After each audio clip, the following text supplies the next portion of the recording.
Hello everyone, welcome to English and Law classes. Myself Dr. Vandana Shukla and this is my law session.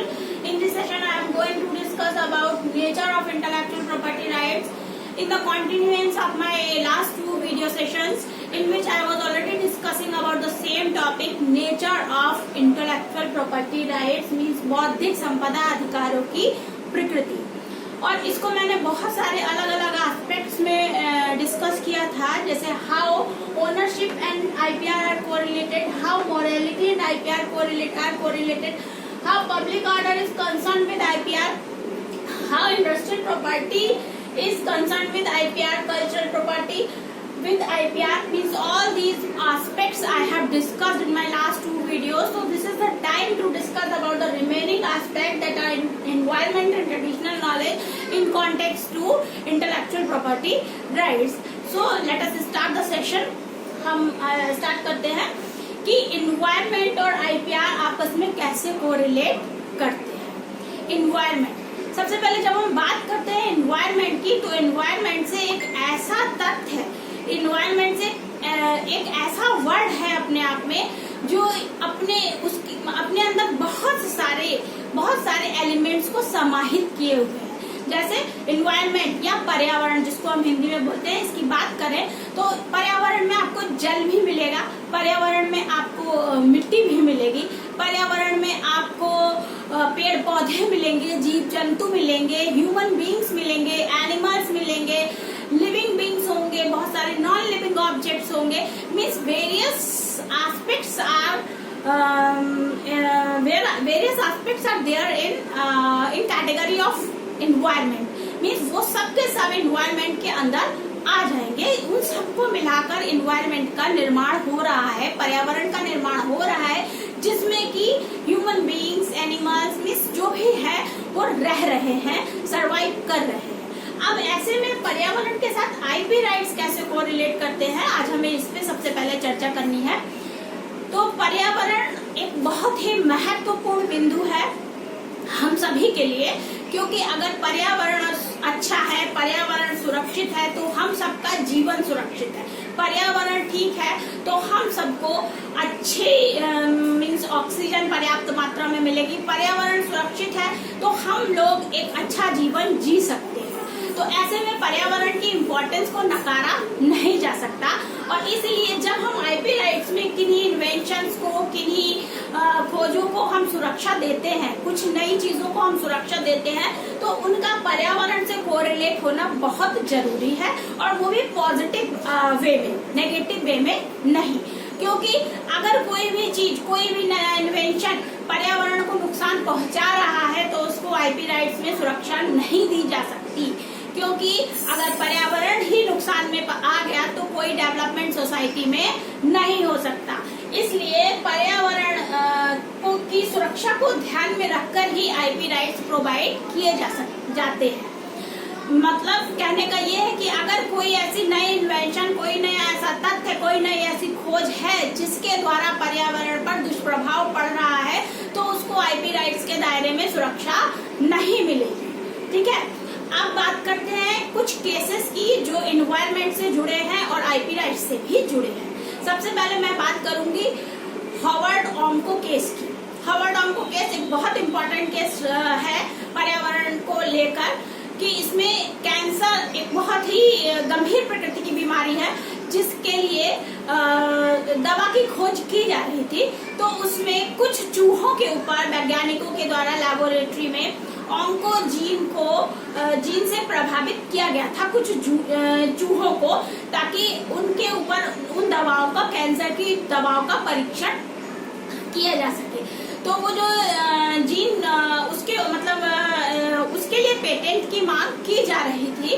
तो जो expert committee थी उनका कहना था कि हम पेटेंट नहीं दे सकते या इसको आईपी राइट्स में सुरक्षा नहीं दी जा सकती।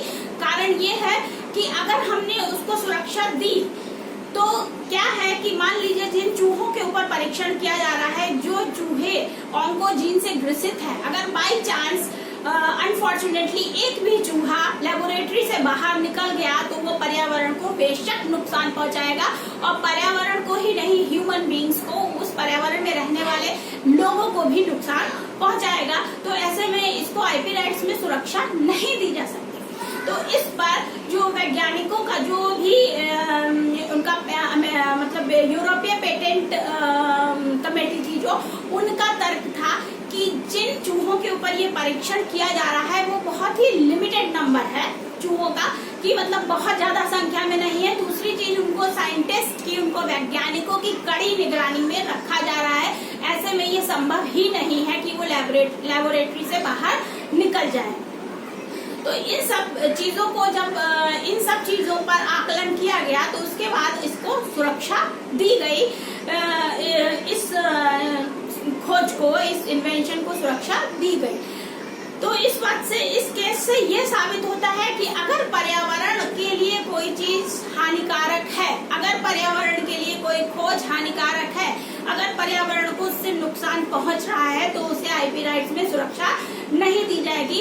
और अगर किसी कारणवश, किसी भूलवश अगर किसी राइट को, ऐसे किसी खोज को, ऐसे किसी इन्वेंशन को सुरक्षा मिल गई है तो उस सुरक्षा में उस चीज को या तो वापस भी लिया जा सकता है या उसमें कुछ शर्तों के साथ संशोधन किए जा सकते हैं।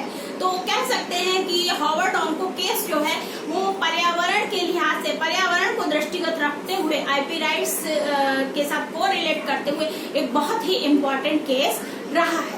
इसके बाद हम बात करते हैं एक और केस की, एक और तथ्य की, बीटी ब्रिंजल से रिलेटेड। इसमें क्या हुआ था कि हालांकि बहुत सारी एक्सपर्ट्स कमेटी ने इसको ग्रीन सिग्नल दे दिया था कि बीटी ब्रिंजल को, मीन्स जो हाइब्रिड प्रजाति के जो आपके ये जेनेटिकली मॉडिफाइड सीड्स थे, इनको सुरक्षा दी जा सकती है। लेकिन उसके बावजूद भी बहुत सारी नॉन गवर्नमेंटल ऑर्गेनाइजेशंस थी, बहुत सारे किसानों के वर्ग ने और बहुत सारे सोशल ऑर्गेनाइजेशन ने इस चीज का विरोध किया कि ये सुरक्षा नहीं मिलनी चाहिए, और क्योंकि ये पर्यावरण के लिए हितकर नहीं है। और फाइनली फिर उसको गवर्नमेंट को उस चीज को वापस लेना पड़ा, उस प्रपोजल को वापस लेना पड़ा। इसके पीछे एक बहुत बड़ा कारण और भी था, क्योंकि इससे पहले एक बीटी कॉटन से जुड़ा हुआ बड़ा ही कड़वा अनुभव सरकार का रहा था। तो इन तथ्यों को अगर हम देखेंगे तो एनवायरनमेंट को हम आईपी राइट्स के साथ बहुत आसानी से, बहुत अच्छे से समझकर कोरिलेट कर पाएंगे। अब बात करते हैं ट्रेडिशनल नॉलेज और आईपीआर कैसे एक दूसरे से कोरिलेट हो रहे हैं। जब हम ट्रेडिशनल नॉलेज की बात करते हैं तो ट्रेडिशनल नॉलेज का मतलब है, अगर हम हिंदी में पढ़े तो पारंपरिक ज्ञान। पारंपरिक ज्ञान का क्या मतलब है? जो हमें हमारे पूर्वजों से मिलता चला आ रहा है, जो हमें हमारी माँ, दादी, नानी से मिलता चला आ रहा है। अगर हम जनरल सेंस में बात करें, इन अ लेमैन्स लैंग्वेज, कि जो हमें हमारे परिवार से पीढ़ी दर पीढ़ी मिल रहा है, जो हमारे संस्कारों में शामिल हो चुका है। क्या होता है कि कभी कभी घर में चोट लग जाती है किसी बच्चे को, तो माँ ने हल्दी लगा दी या चूना लगा दिया, या ऐसे ही छोटे मोटे उपचार कि ये जो आपका ब्लैक पेपर है घिस के लगा दिया, कोई दाना निकल आया, नीम की पत्ती लगा दी। तो बहुत सारी चीजें हम लोग जानते हैं अपने पूर्वजों से कि ये चीजों के द्वारा कुछ बीमारियों का, कुछ चीजों का इलाज हो सकता है। तो वो हमारा पारंपरिक ज्ञान है और उस पर हमारा अधिकार है।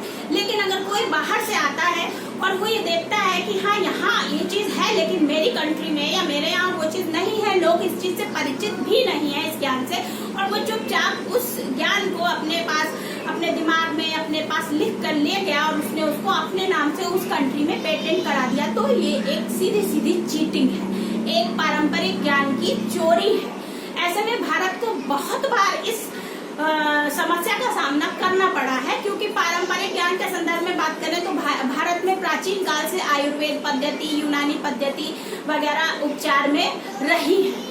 तो हम लोग जानते हैं कि नीम, तुलसी और पीपल और बहुत सारे पौधे हैं, गिलोय वगैरह बहुत सारी चीजें हैं जो दवाओं को बनाने में काम आती हैं, जिनका उपयोग किया जाता है और जो बहुत सारी बीमारियों को दूर कर सकती हैं। लेकिन हम उन्हें पेटेंट नहीं करा रहे थे, हम उसके बारे में इतने जागरूक नहीं थे।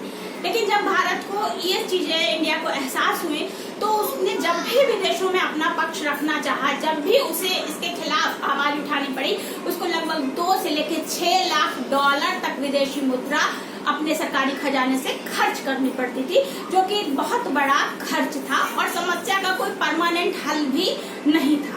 ऐसे में भारत ने सन 2002 में बायोडायवर्सिटी एक्ट लाया। इसके अलावा 2005 भी संशोधन किए जिससे हमें इन चीजों में ट्रेडिशनल नॉलेज में सुरक्षा मिल सके। लेकिन फिर भी ये प्रयास पूरे नहीं थे, कहीं ना कहीं दिक्कतें थी और चीजें नॉलेज में नहीं आ रही थी। ऐसे में भारत ने एक और नया लाइब्रेरी प्लेटफॉर्म तैयार किया, ट्रेडिशनल नॉलेज डिजिटल लाइब्रेरी। ये लाइब्रेरी एक बहुत बड़ा कहना चाहिए एक बहुत बड़ी उपलब्धि है भारत के लिए, जो हर जगह उपलब्ध है, विदेशों में उपलब्ध है, पेटेंट कार्यालयों में जहां भी ये रजिस्ट्रेशन वगैरह होते हैं। और उसमें करीब 2.5 लाख से ज्यादा फॉर्मूले सुरक्षित हैं, बहुत सारे फॉर्मूले सुरक्षित हैं हमारे ट्रेडिशनल नॉलेज से जुड़े हुए। तो जब भी मान लीजिए किसी पौधे से कोई नई दवा बन रही है, उसका पेटेंट लिया जा रहा है और वो हमारे यहाँ की ट्रेडिशनल नॉलेज में है, तो उस व्यक्ति को जो पेटेंट ले रहा है उसका रेफरेंस देना पड़ेगा as per the traditional knowledge digital library, ठीक है, जो फॉर्मूला उसमें दिया हुआ है। इस तरह से इंडिया को बहुत हद तक सफलता मिली है कि अपनी ट्रेडिशनल नॉलेज को वो आईपीआर के दायरे में सुरक्षित कर पाए। तो इस तरह से I think nature of IPR को समझने के लिए मैंने मोस्ट ऑफ द टॉपिक्स को अपने टोटल 3 वीडियो सेशंस में डिस्कस किया है। तो उसमें मैंने ओनरशिप और आईपीआर को मोरालिटी के साथ, पब्लिक ऑर्डर के साथ, इंडस्ट्रियल प्रॉपर्टी के साथ, कल्चरल प्रॉपर्टी के साथ, एनवायरमेंट के साथ और ट्रेडिशनल नॉलेज के साथ आईपीआर को कोरिलेट किया है और कोशिश की है कि ज्यादा से ज्यादा अच्छे ढंग से मैं इस कॉन्सेप्ट को क्लियर कर सकूं। आई होप कि आप लोगों को ये समझ में आया होगा। अगर आप सबको मेरे ये वीडियो समझ में आते हैं, आपको मेरा पढ़ाया हुआ समझ में आता है, तो मैं फिर वही कहूंगी कि मेरे चैनल को लाइक कीजिए, सब्सक्राइब कीजिए और ज्यादा से ज्यादा लोगों तक शेयर कीजिए, ताकि जो भी लॉ स्टूडेंट्स हैं, जो भी इन क्षेत्रों में पढ़ाई कर रहे हैं, उन तक ये नॉलेज पहुंच सके। और मेरे चैनल से जुड़े रहिए ताकि समय समय पर जल्दी आपको इससे अपडेट्स मिलते रहे। तब तक के लिए बाय बाय।